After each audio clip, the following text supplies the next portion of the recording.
Inspiration. Salut à tous, c'est Gaëtan, j'espère que vous allez bien. Aujourd'hui, on se retrouve sur Inspiration Podcast pour une leçon. Une leçon fondamentale, une leçon de la plus haute importance. Je ne sais pas pourquoi je n'ai pas fait cette leçon plus tôt, parce que je me dis que les 2 livres que je vais utiliser dans cette leçon font partie des livres les plus incroyables que j'ai lus de ma vie. En tout cas, ce sont ceux qui m'ont permis d'apporter le plus de changements à mon quotidien après le livre Why We Sleep de Matt Walker. Mais ça, on vous a déjà fait un épisode dessus avec Jules en Book Club 154. Non, le sujet dont je veux vous parler aujourd'hui, c'est les habitudes.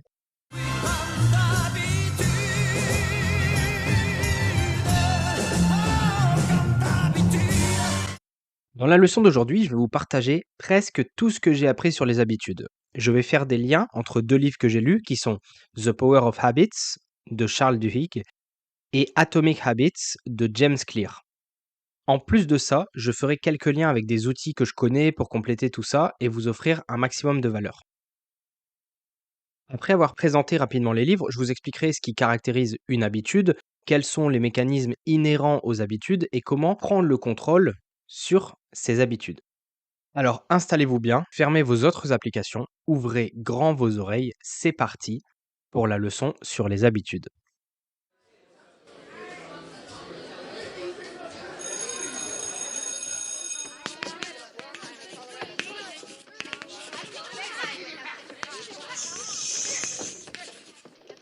La leçon. Pour commencer, parlons de ces 2 livres que j'ai lus. Donc The Power of Habits, c'est le premier des 2 que j'ai lus. Il a été écrit par Charles Duhigg. C'est un journaliste et auteur américain qui est surtout connu pour ses travaux sur la psychologie et sur les habitudes humaines. Il a travaillé pour le New York Times où il a remporté un prix Pulitzer en 2013 pour son travail d'investigation sur les pratiques commerciales d'Apple. Son livre The Power of Habit, qui est sorti en 2012, explore la science des habitudes et comment elles peuvent être modifiées pour améliorer sa vie. Il a une approche très scientifique, méthodique, où il va prendre des cas parfois extrêmes d'expérience pour prouver un point. Par exemple, il a suivi des patients atteints de dysfonctionnement d'une partie très précise du cerveau qui impacte la mémoire, mais qui garde la faculté de créer et conserver des habitudes pour voir comment ils réagissent et pour en découvrir plus sur les habitudes. C'est une approche très semblable à celle de Matt Walker dans Why We Sleep et qui est un peu difficile à lire, mais qui a le mérite d'être super complète. Charles Duhigg, il apporte une définition des habitudes qui est la suivante. Les habitudes sont définies comme les choix que nous faisons tous délibérément à un moment donné, puis auxquels nous cessons de penser, mais que nous continuons à faire souvent tous les jours. Vous voulez un exemple d'habitude? Pensez à la première chose que vous faites quand vous vous réveillez. Souvent, c'est regarder son téléphone, aller se brosser les dents, aller aux toilettes. C'est une habitude puisque vous sortez d'un état inconscient et donc vous ne réfléchissez même pas avant de passer machinalement à l'action.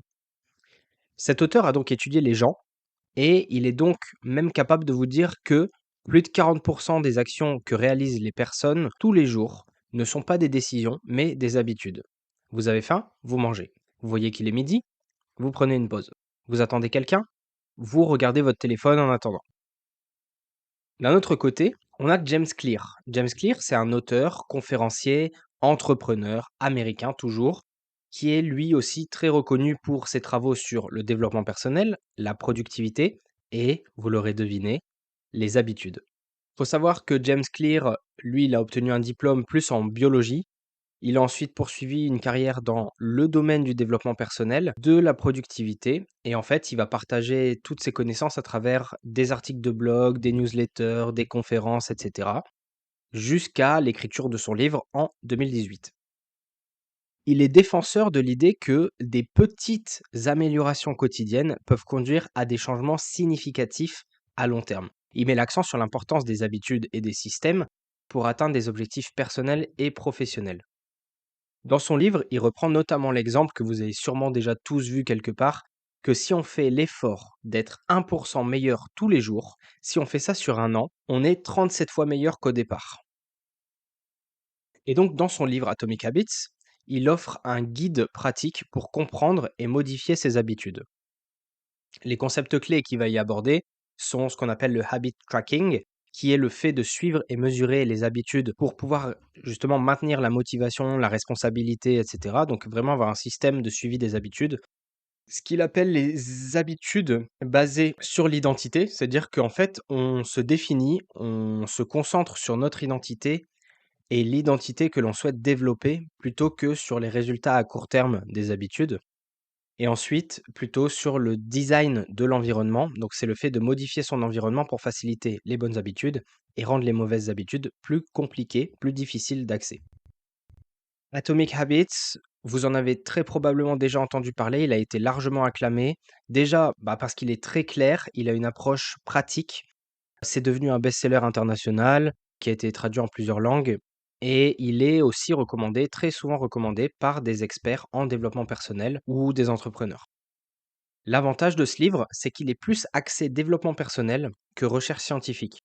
Mais il reste hyper carré et pertinent parce que James Clear s'appuie sur la théorie des habitudes, il reprend notamment des concepts concrets que présente aussi Charles Duhigg, et il donne des outils à appliquer dans la vraie vie, en ajoutant forcément sa touche personnelle avec le terme Atomic Habits.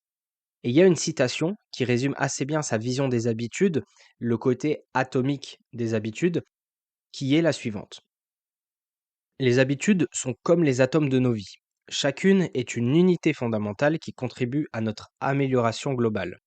Au début, ces petites routines semblent insignifiantes, mais elles s'accumulent rapidement et alimentent des victoires plus grandes qui se multiplient à un degré qui dépasse de loin le coût de leur investissement initial. C'est le sens de l'expression Atomic Habits, une pratique ou routine régulière qui est non seulement petite et facile à faire, mais aussi qui est la source d'un pouvoir incroyable, un composant du système de croissance composée. Bref, rentrons un peu plus dans le sujet. Avant toute chose, on va déjà commencer par définir et décomposer une habitude. Alors, qu'est-ce qu'une habitude? Dans son livre The Power of Habit, Charles Duhigg définit une habitude comme un comportement automatique qui se déclenche en réponse à un signal spécifique. Selon ses études, les habitudes suivent une boucle en 3 étapes. La première étape qui détermine et qui déclenche une habitude, c'est ce qu'on appelle le signal. Ça peut être un lieu, ça peut être une heure, ça peut être une émotion, ça peut être la présence d'une autre personne ou une action précédente. La deuxième étape, ça va être la routine. La routine, c'est le comportement lui-même, qui peut être physique, mental ou émotionnel, mais qui constitue en fait l'habitude en tant que telle. Et pour clôturer la boucle, on va retrouver la récompense, donc la troisième étape, qui est en fait le bénéfice ou la satisfaction qu'on va obtenir en accomplissant la routine, l'habitude. Ça peut être un sentiment de plaisir, simplement un sentiment de soulagement, ou alors toute autre forme de gratification. Imaginez que finalement, les habitudes, c'est aussi simple que ça. Signal, routine, récompense. Signal, routine, récompense. Signal, routine, récompense. C'est tout.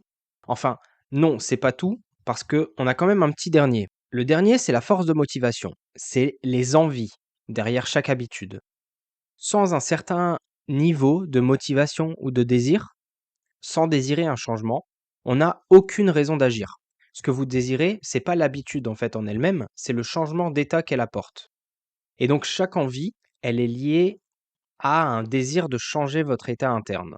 Parfois, c'est uniquement la possibilité d'aller chercher la récompense qui est à la fin de la boucle de l'habitude.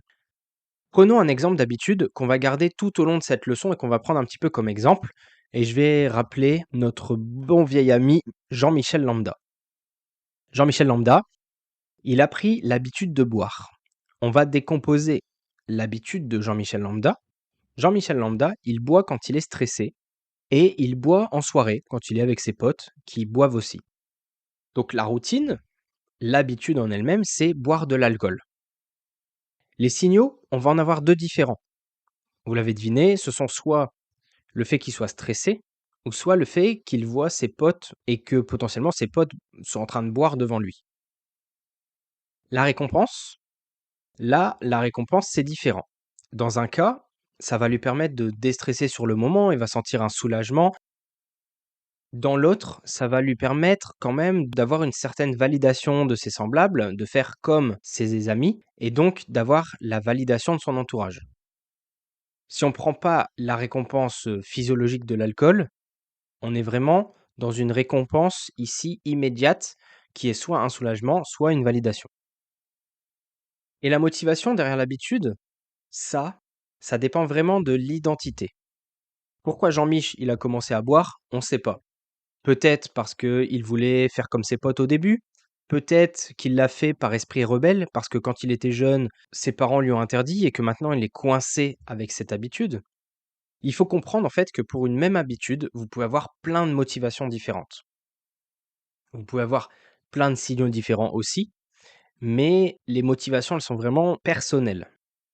Pour le bien du débat, on va dire que Jean-Michel, lui, il boit parce que ses parents lui ont bien dit de pas le faire et que ça l'a poussé à commencer à boire.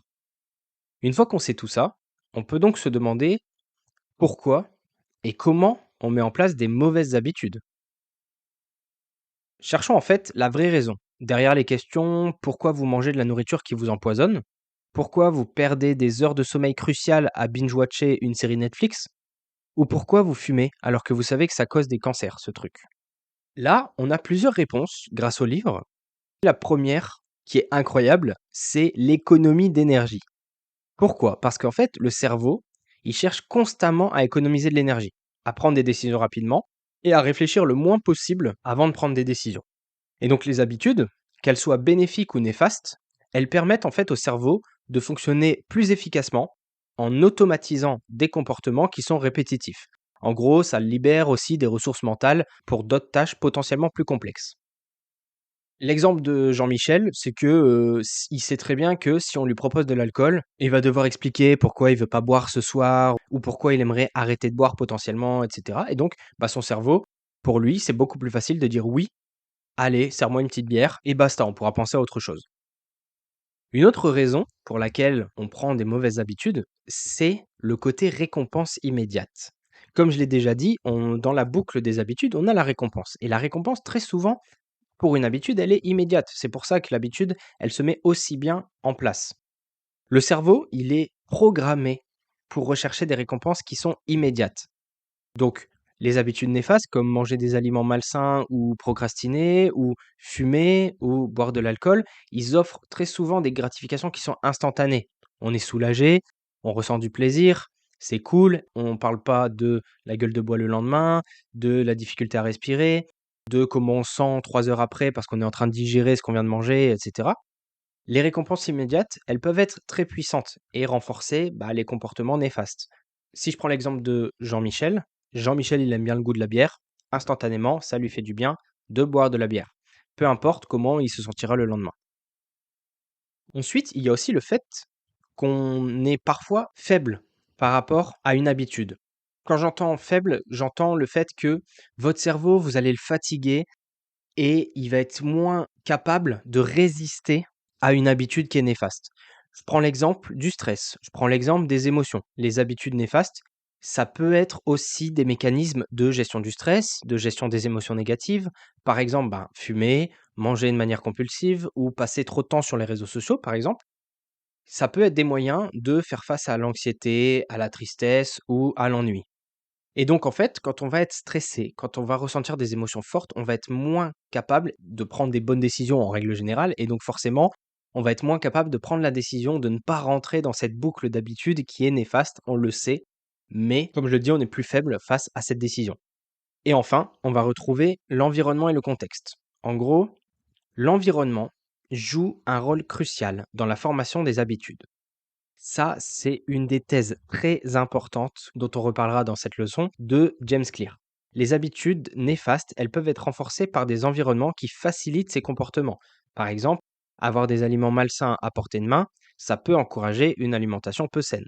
Par exemple, Jean-Michel, si tu sors dans un bar ou que tu as de l'alcool à la maison, forcément, ça facilite le geste de boire. Vous l'aurez donc compris, on met en place de mauvaises habitudes parce que notre cerveau est fainéant et addict à la récompense court terme. Un état de faiblesse en plus, qu'il soit lié aux émotions, au stress, à la fatigue, ça accentue notre propension à faire de mauvais choix, donc à faire naître de mauvaises habitudes. La leçon. Avant de voir comment on va mettre en place des bonnes habitudes, comment on va reprendre le contrôle sur ces habitudes, il y a un petit mythe que j'aimerais démolir pendant cette leçon. C'est celui des 21 jours de l'habitude. On n'arrête pas de dire très souvent, il faut 21 jours pour mettre en place une habitude, 90 jours et 90 jours, une fois que tu as tenu les 90 jours, c'est à vie, c'est bon, tu es tranquille, etc. Non. Dans The Power of Habit, Charles Duhigg, bah forcément, c'est un scientifique, il va jusqu'au bout, lui. Il va aborder la question des 21 jours. Il va se poser la question, est-ce que vraiment le mythe des 21 jours, il est vrai, il n'est pas vrai? C'est une question à laquelle il faut absolument qu'il puisse répondre dans son livre, qui fait le tour des habitudes. En fait, il nuance l'idée largement répandue des 21 jours. Ce qu'il dit à ce sujet, c'est que, déjà, petite anecdote, l'origine de l'idée des 21 jours, elle provient d'une interprétation erronée des travaux du chirurgien plasticien Maxwell Maltz, qui avait observé que ses patients mettaient environ 21 jours pour s'adapter à des changements physiques, comme une amputation ou une chirurgie esthétique.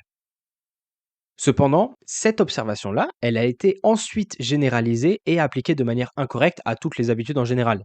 Donc, si tu mets 21 jours pour t'habituer au fait que tu n'aies plus de jambes, tu vas aussi mettre 21 jours pour t'habituer à, par exemple, plus boire de café. Deux poids, deux mesures. En gros, on est parti d'un cas très concret et on a dit, OK, ça marche pour tout. Ça, déjà, c'est pas vrai. 2, Duhigg, il souligne le fait qu'il y a une sorte de variabilité individuelle qui fait que le temps nécessaire pour former une habitude, il varie considérablement d'une personne à l'autre et d'une habitude à l'autre. Certaines habitudes peuvent se former très rapidement, en quelques jours, mais par contre, vous avez peut-être déjà vécu ça, mais d'avoir du mal à mettre en place des habitudes pendant des mois et des mois et des mois, et dès que vous arrêtez les efforts, terminé. Il y a aussi le fait que les habitudes, elles sont toutes différentes. Il y a des habitudes qui sont plus complexes que d'autres. Les habitudes simples, elles peuvent se former rapidement et les habitudes plus complexes ou celles qui nécessitent par exemple des changements importants dans le comportement, elles peuvent prendre beaucoup plus de temps. Et ensuite, si on regarde le reste de la boucle des habitudes, il y a aussi l'importance de la récompense, puisque il y a des habitudes qui fournissent des récompenses qui sont plus importantes et donc en termes de rentabilité, en termes d'effort, on a plus tendance à aller vers des habitudes qui nous apportent beaucoup de récompenses ou des récompenses qui sont intenses. Et au plus la récompense sera intense, au plus ce sera facile de mettre en place l'habitude. Il y a un deuxième facteur qui est aussi la répétition. Si vous essayez de mettre en place une habitude qui est mensuelle, ça sera beaucoup plus difficile sur le long terme de la mettre en place qu'une habitude qui est quotidienne. Donc oui, il faut du temps pour mettre en place les habitudes, mais d'une personne à l'autre, ça peut varier énormément. Le truc pour mettre en place des habitudes, ça ne sera pas de tenir comme vous pouvez pendant 21 jours, ça sera de travailler, comme on l'a vu, sur la structure de votre système d'habitude. Alors comment on fait ça? Eh bien, c'est le sujet suivant, dont on va discuter tout de suite. La leçon. On va parler de comment on fait pour reprendre le contrôle sur ses habitudes.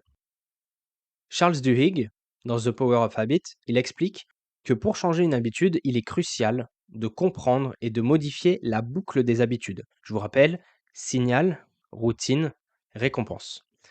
En identifiant le signal et la récompense, on peut remplacer la routine. La routine, c'est le comportement et l'habitude en elle-même. Donc on peut remplacer ce comportement-là par un comportement qui est plus souhaitable tout en conservant la récompense. Cela permet de créer de nouvelles habitudes plus positives et durables. Si on reprend notre exemple de notre bon vieux Jean-Michel Lambda, Jean-Michel, il est stressé. Et bien, au lieu d'avoir un comportement qui est de boire de l'alcool, il va faire des exercices de respiration. S'il a envie de se changer les idées à la fin de la journée, il va faire du sport plutôt que d'aller boire. Ou on peut boire un soft ou boire un mocktail où on va avoir le goût, mais on va pas avoir les effets secondaires. Typiquement, là, on remplace le comportement par quelque chose de moins néfaste. Et donc, si vous identifiez les habitudes que vous souhaitez changer, vous allez pouvoir garder le signal et la récompense tout en changeant le comportement. Je vous reprends un exemple que Charles Duhigg propose dans son livre, qui est hyper parlant. C'est le fait qu'il y avait un employé qui essayait de contrôler son poids et qui se rendait compte que tous les jours, à la même heure, il allait chercher un cookie qu'il mangeait tout seul. Le signal ici, c'est l'heure. Il est 16 heures, je vais chercher un cookie. Le comportement, c'est le fait de manger le cookie. La récompense, C'est la sensation de bien-être qu'on a après avoir mangé son cookie. Le problème, c'est que en ayant fait une petite analyse de son habitude, il se rend compte que la motivation, la raison pour laquelle il a mis en place cette habitude initialement, c'est le côté social. C'est le fait que pendant son travail, qui est un peu répétitif, où il travaille très souvent tout seul, il a cette pause à 16 heures où il descend chercher un cookie, il parle à la personne qui lui vend le cookie, il se pose et il croise des personnes, il dit bonjour, etc. Et il y a ce côté social qui est aussi une forme de récompense. Et donc, tout simplement, on a une problématique du coup qui est inhérente à cette habitude, qui est le fait que cet employé a des problèmes de poids et aimerait pouvoir agir dessus. Et en fait, dans son analyse, en prenant conscience que cette habitude est motivée uniquement par une envie d'avoir des interactions sociales, on peut garder la même habitude. On peut se dire que à 16 heures, la personne va faire une pause, elle va descendre, elle peut très bien se poser avec une bouteille d'eau et en disant bonjour à tout le monde, en parlant un petit peu au vendeur, etc., il va récupérer cette récompense en fait qu'il cherchait initialement quand il a mis en place en premier lieu cette habitude d'aller manger un cookie à 16 heures. Et donc, c'est une des méthodes qui nous permet de reprendre le contrôle sur nos habitudes, c'est de bien identifier cette boucle et d'aller travailler sur le comportement qui est néfaste. Ensuite, une fois qu'on a mieux contrôlé ces habitudes, on peut les stacker. Quand on met en place une nouvelle habitude qui fonctionne, il y a cette idée de stacker, donc d'empiler les habitudes en 4 étapes. La première étape, c'est d'identifier une habitude existante. Forcément, on veut stacker, il faut forcément qu'il y ait une fondation. Vous choisissez donc une habitude que vous faites déjà régulièrement, par exemple, boire votre café du matin, vous brosser les dents ou vous asseoir à votre bureau pour travailler. La deuxième étape, ça va être d'associer une nouvelle habitude. C'est-à-dire que vous allez rajouter une habitude juste après l'habitude existante. Par exemple, si vous voulez commencer à méditer, vous pourriez décider de méditer juste après avoir bu votre café du matin. La troisième étape, c'est l'idée d'ancrer votre habitude. Vous formulez une phrase qui va lier les deux habitudes ensemble.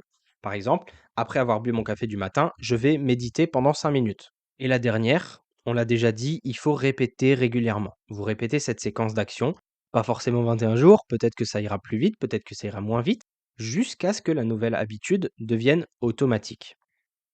Ça, c'est bien.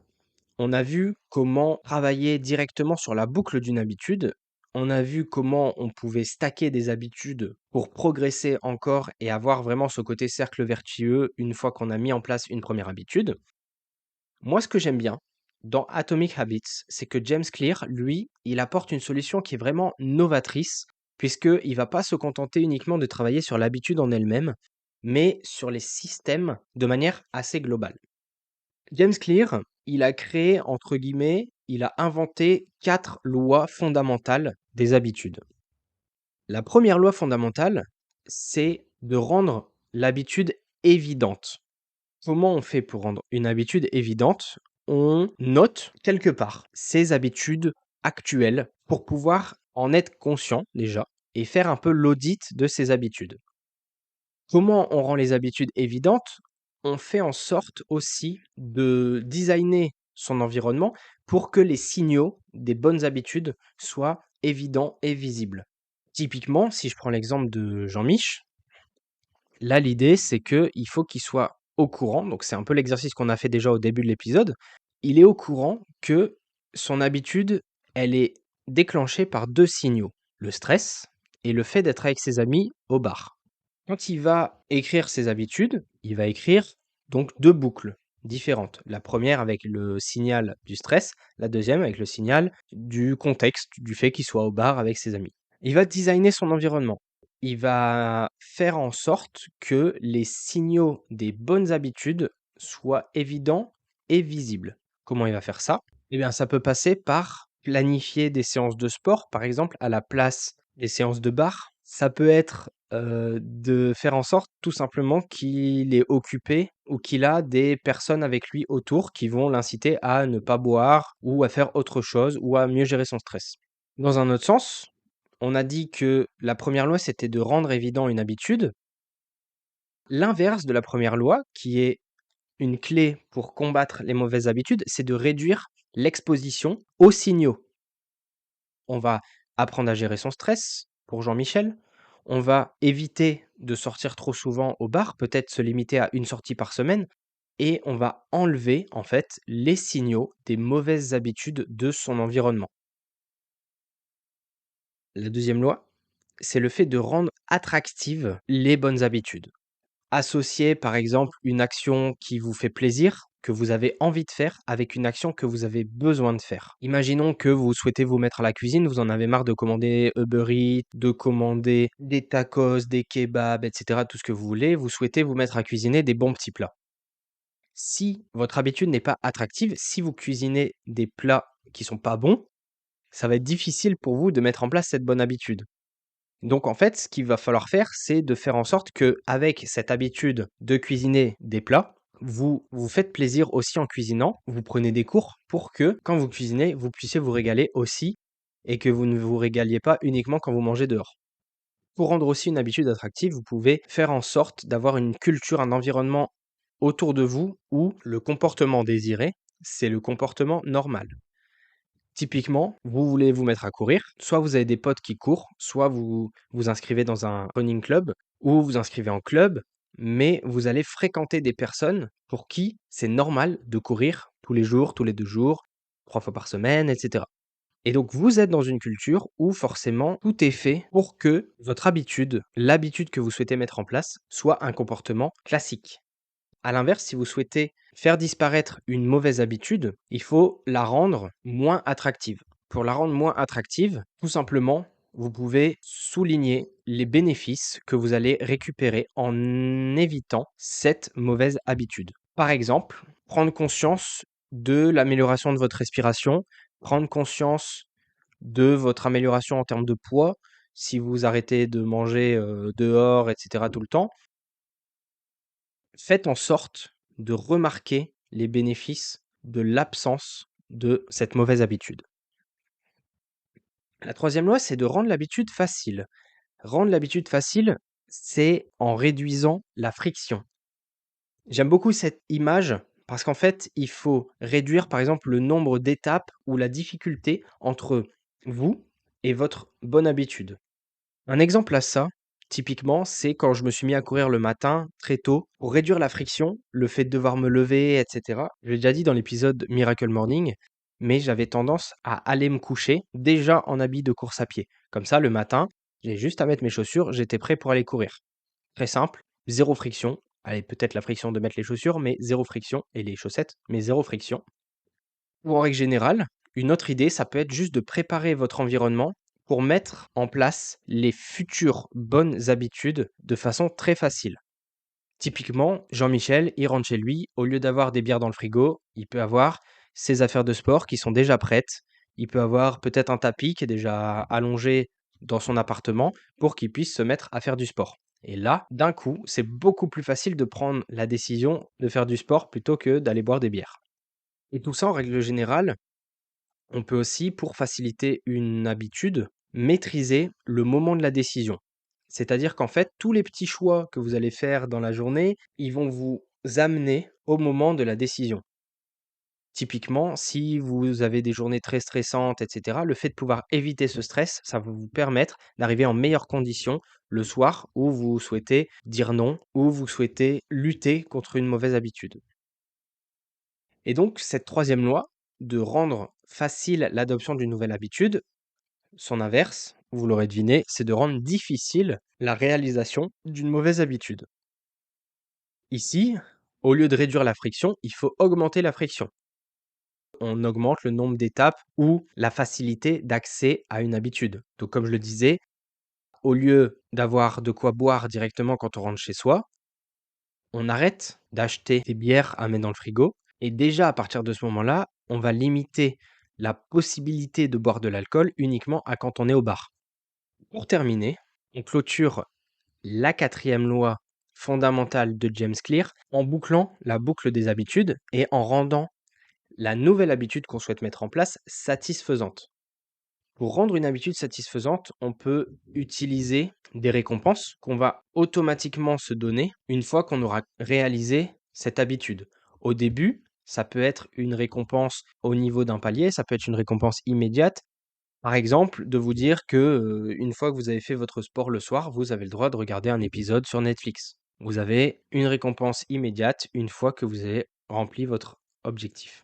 Vous avez aussi le fait de rendre agréable l'absence de l'habitude. Par exemple, quand vous évitez une mauvaise habitude, vous faites en sorte d'en voir les bénéfices. Ça me fait penser qu'il existe, notamment plusieurs applications. Par exemple, si vous décidez d'arrêter de fumer, qui va prendre en compte votre consommation initiale de cigarettes et qui va vous dire, en fonction de la durée d'arrêt de la cigarette, combien d'argent vous avez économisé, en fait, rien qu'en arrêtant de fumer. Donc ça, forcément, c'est très agréable et quand on se pose la question, quand on se dit potentiellement: «Ah, j'aimerais bien reprendre, et cetera, j'ai envie de fumer», on se dit: «Ah, j'ai déjà économisé, 477 €, c'est très agréable, ça va me donner une raison supplémentaire de pas fumer». Vous pouvez aussi, pour rendre une habitude satisfaisante ou tout simplement ludique, suivre vos habitudes et ne pas briser votre série en cours. James Clear, il est catégorique. Il dit: «Il faut jamais rater 2 fois une habitude». Quand vous oubliez de faire une habitude qui est très importante pour vous, faites en sorte de revenir à cette habitude immédiatement. C'est-à-dire que le jour d'après, vous corrigez tout de suite. C'est la première chose que vous devez faire pour être sûr que vous ayez jamais cassé la chaîne très longtemps de la série sur laquelle vous êtes en cours pour les habitudes. Pour appliquer la 4e loi dans la mesure où vous souhaitez combattre des mauvaises habitudes, là, on va essayer de rendre l'habitude insatisfaisante, désagréable. Pour rendre une habitude désagréable, vous pouvez avoir ce qu'on appelle un accountability partner, donc un partenaire «d'engagement» entre guillemets. Vous demandez à quelqu'un de surveiller votre, comportement et quelqu'un qui va regarder avec vous et souligner quand vous prenez une mauvaise décision, quand vous vous engagez dans une mauvaise habitude. En plus d'avoir un partenaire d'habitude, vous pouvez faire en sorte que vos mauvaises habitudes soient publiques et ou soient douloureuses. Je prends un exemple qui était cité dans les livres, mais il y a un réveil qui a eu énormément de succès aux États-Unis. C'était un réveil qui vous coûtait de l'argent si vous l'arrêtiez pas tout de suite.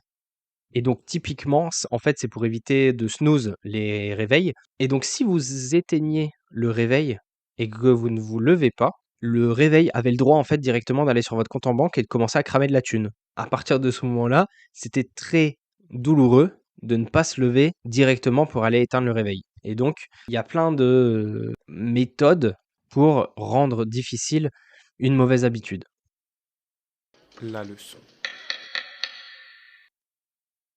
Donc, pour résumer, ce que James Clear et Charles Duhigg nous expliquent, c'est que on a bien une boucle des habitudes qui est identifiable et qui comprend 4 facteurs: signal, routine, récompense.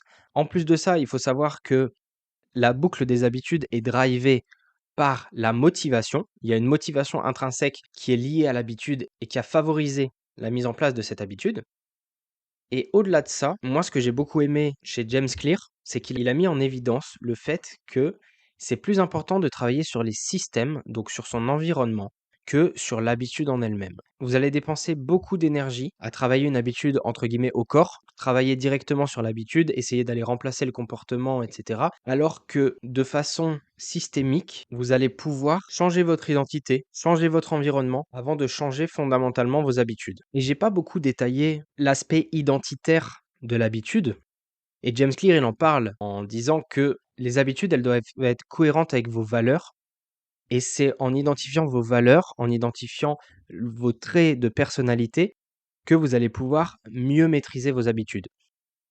Dans ce thème-là, il y a un test qui a été évoqué par Simon Sinek. Je ne manquerai pas de caler une petite référence à Simon Sinek dans une leçon sur les habitudes. C'est ce qu'on appelle le celery test, le test du céleri.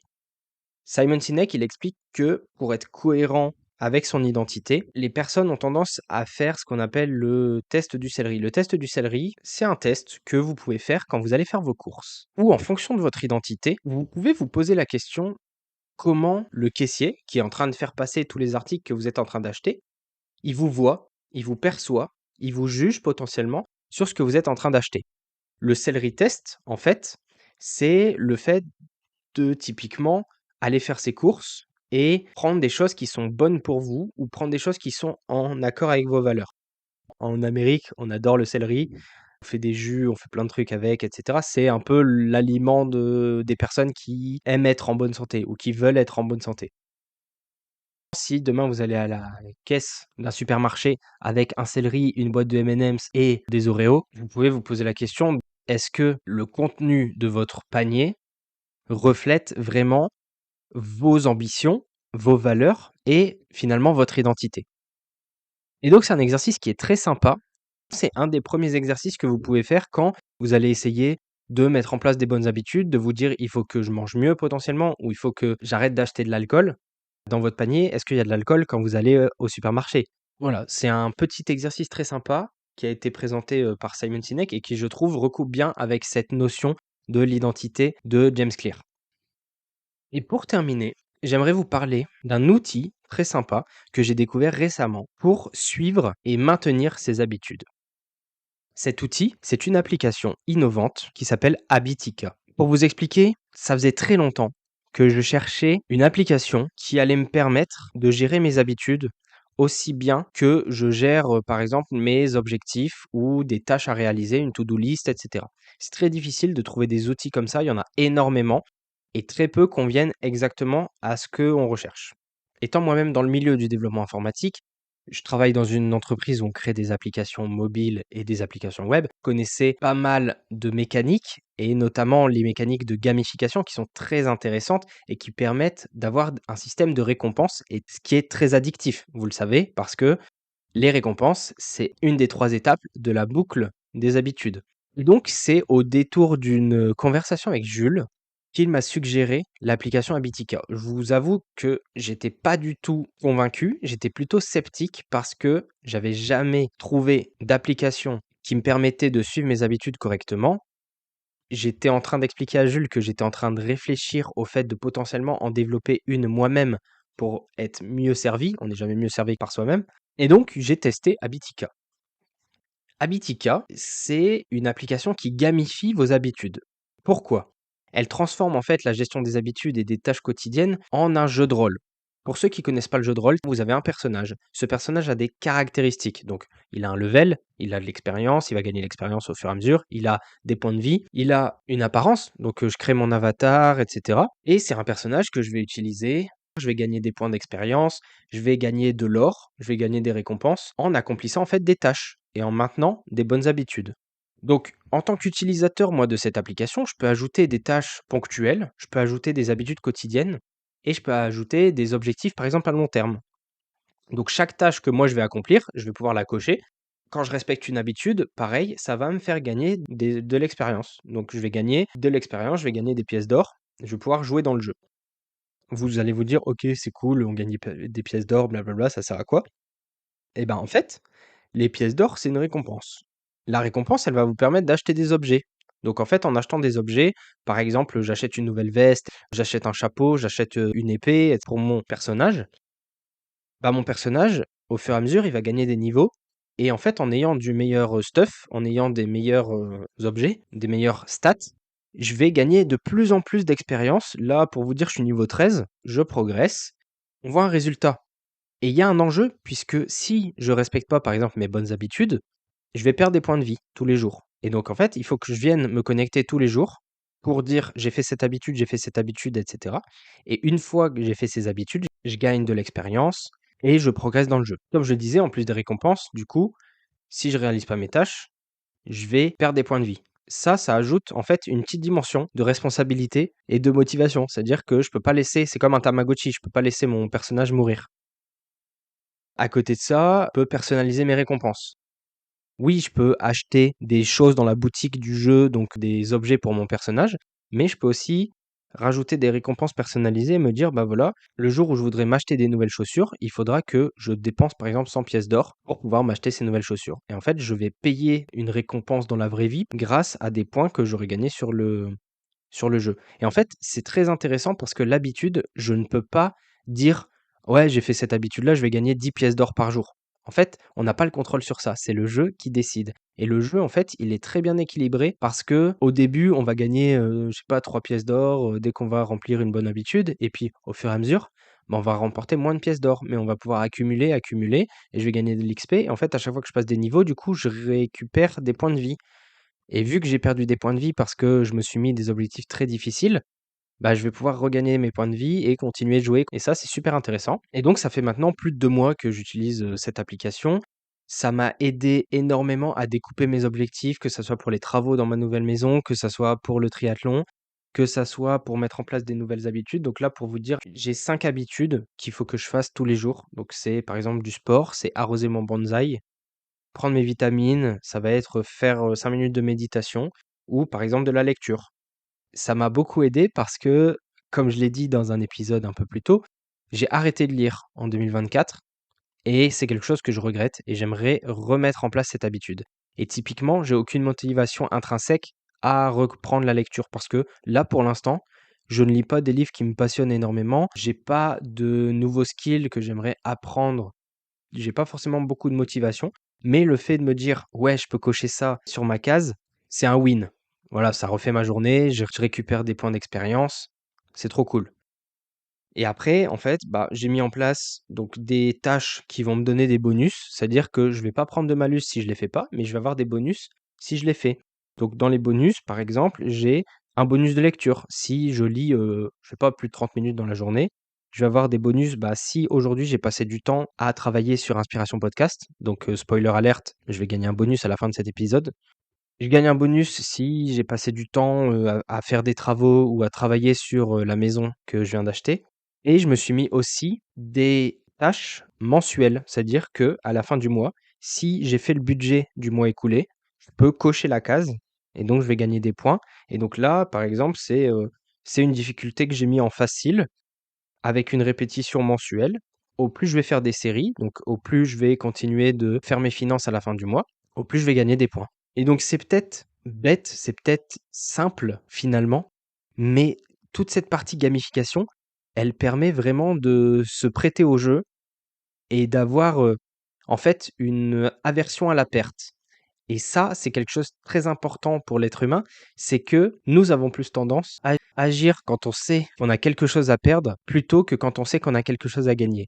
Et ça, c'est une mécanique cérébrale qui, je trouve, est plutôt cocasse, mais qui est très utilisée aussi en négociation, par exemple. Et donc voilà, je vous partage cette très bonne surprise, cette très belle découverte. Merci à Jules de m'avoir fait découvrir cette application Habitica, qui utilise donc la gamification pour rendre la gestion des habitudes et des tâches en général plus engageantes, plus motivante et transformer du coup les tâches quotidiennes en un petit jeu sympa qui m'aide à rester motivé, à atteindre mes objectifs de manière assez ludique et de manière assez interactive. Voilà, c'est tout pour moi. N'hésitez pas à me dire en commentaire si jamais il y a des sujets que j'ai pas explorés dans cette leçon sur les habitudes. J'en ferai peut-être une deuxième si jamais ça vous intéresse. Je vous remercie de m'avoir écouté jusque-là. Je vous souhaite une très belle journée. J'espère que vous utiliserez les concepts et les outils que je vous ai présentés pour mettre en place vos bonnes habitudes. Je vous laisse avec une petite citation de Mike Murdock. Le secret de votre futur est caché dans vos habitudes. Je vous souhaite une très belle journée et je vous dis à bientôt sur Inspiration Podcast. Inspiration.